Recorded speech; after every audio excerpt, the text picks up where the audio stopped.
আমার সামনে যে প্রশ্নটি দেখতে পাচ্ছেন এটি সোনালী ব্যাংক অফিসারে 2014-তে এসেছিল।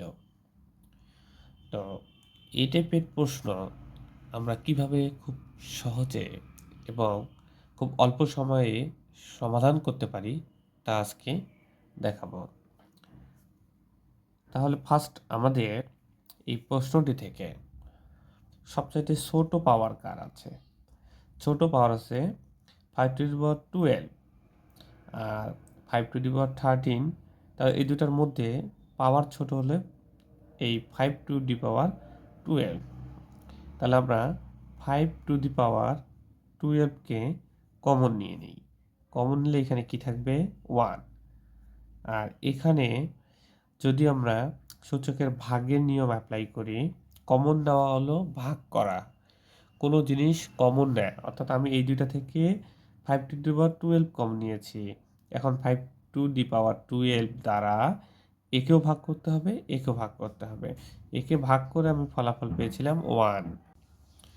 কারণ সেম জিনিস দ্বারা যদি ডিভাইড করা হয় ফলাফল 1ই হয়।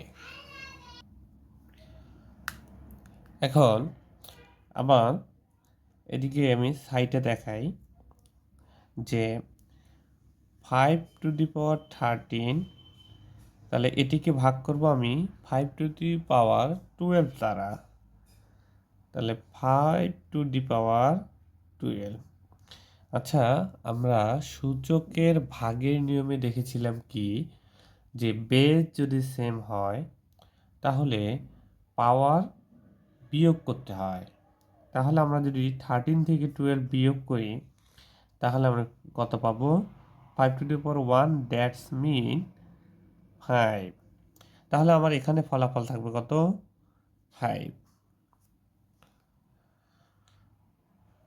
এখন 5^12 মাল্টিপ্লাই হবে, এখানে কত আছে যোগ করলে 6।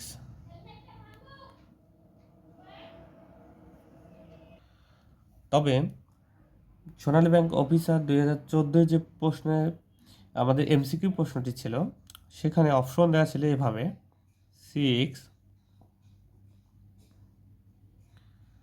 অর্থাৎ এই দুটো ঘটনা সেম, এতটুকু বুঝতে হবে আপনাদের।